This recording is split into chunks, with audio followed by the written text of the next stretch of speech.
Week 12 of college football is in the books, and I'm going to go ahead and get right into it. You know what we have to talk about first. Tennessee at Georgia, and all I can say is I told you so. I know this result may confuse a lot of people because the past 12 weeks of Georgia football has not looked good enough to beat the past 12 weeks of Tennessee football. But like I said last week, despite everything wrong with this Georgia football team, I know they have it in them to turn on the gas.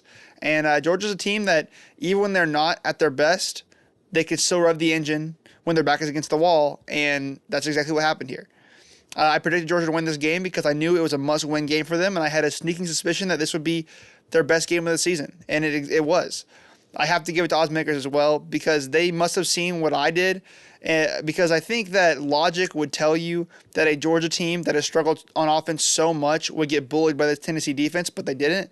Surely Georgia, with a turnover-prone Carson Beck and a beat-up and weak offensive line, wouldn't go out and put up more points on Tennessee than any team has this season, but they did.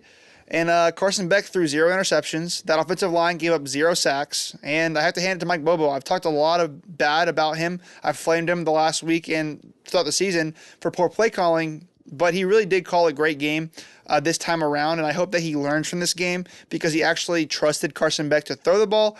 And he threw it real well. The tight end stepped up in a big way. And Carson was playing like he was last year. So really, really good showing for him. And this game was looking like another loss at first, to be honest. It was not looking too good. Georgia was down 10-0. Tennessee's run game looked unstoppable, and I didn't really think that I could trust Mike Bobo and this offense to go out and take the game away from Tennessee at that point. In my head, I was like, here we go again. But then Georgia flipped the switch, and they found themselves. The question now is if they can maintain this level of play or if it was a one-game performance. And only time is going to be able to tell that. But if they do play like they did last night for the rest of the season, they will absolutely have a shot in every single game they play, including in the playoffs. But they still didn't look like vintage Georgia. But they did show that they have it in them to win big games. And when I made my prediction, I expected Tennessee to play their backup quarterback because up to this point, it seemed like Nico wouldn't be able to play because of concussion protocol, but he did.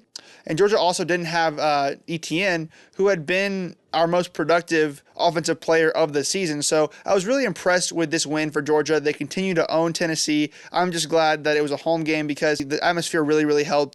Moving on now to Arizona State at Kansas State, and it's another one that I got right. I actually got every single game this week right, which is the first time 100% accuracy in all my predictions. But I told you guys that Kansas State would be in trouble if they couldn't get the turnovers under control, and they had 3 in this game. And it was very costly for them. I wasn't hard to see coming. Arizona State's defense is really, really good at causing turnovers, and Kansas State is really prone to giving away turnovers. I said that Scadaboo, if he played, would be really, really helpful in getting Arizona State a win here. I thought that if he was healthy and he played, I liked their chances to win, and he did play, and he was definitely a factor on the ground. He didn't have a crazy night, not crazy numbers or anything like that, but the threat of him rushing, I think, ended up opening up a lot for Arizona State that would not have been open otherwise.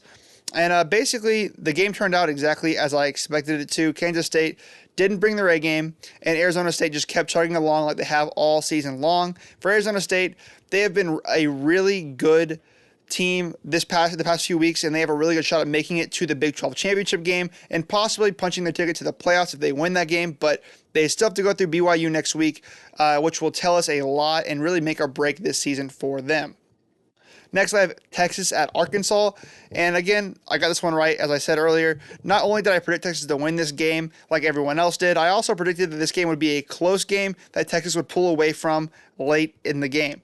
This Arkansas team is very inconsistent, but they have it in them to compete with the big dogs, and they did that here. The final score may not show that as much, but it definitely was a fight. Jaquindon Jackson and Taylor Green played as well as expected, but Texas as a team was good enough to outlast them. Just simple as that. Definitely loved watching an old rivalry come back here, so that was really cool. And so those were the games that I broke down last week, but there are a few games I still have to talk about that I didn't cover because there were some upsets that may have been unexpected and some close games that I think are worth mentioning. Firstly, BYU is no longer undefeated, a Kansas team that's really woken up in the past few weeks. Ended up taking them down. The number 1 team in the country, Oregon, came very, very close to falling to Wisconsin, but held up in the end. Clemson also barely hung on to their game against Pitt. Boise State beat San Jose State, and they beat them pretty soundly in the end. It was pretty close for a while, and I was really excited to see the best running back in the country, go up against maybe the best wide receiver in the country. But again, Boise State ended up pulling this one out in the end. Colorado took care of Utah, keeping their Big 12 championship hopes very much alive. Florida erased any chance LSU had at an SEC championship or a playoff bid after beating them in the swamp. New Mexico State, they ended up doing the same thing to Washington State, beating them out, taking away their hopes for a championship or playoff championship. Stanford beat Louisville, and South Carolina remains on fire, beating out Missouri. So that's all for my, breakdowns of those games. Moving on now to my top 25. And again, this top 25 is based off of the quality of team. It's based off of not merit, but quality of team. So basically, wins and losses are not as important in this top 25. It's just who I think is the better team from 1 to 25. So getting into that, I'll throw it up now. You can see that my top 10 I feel pretty good about.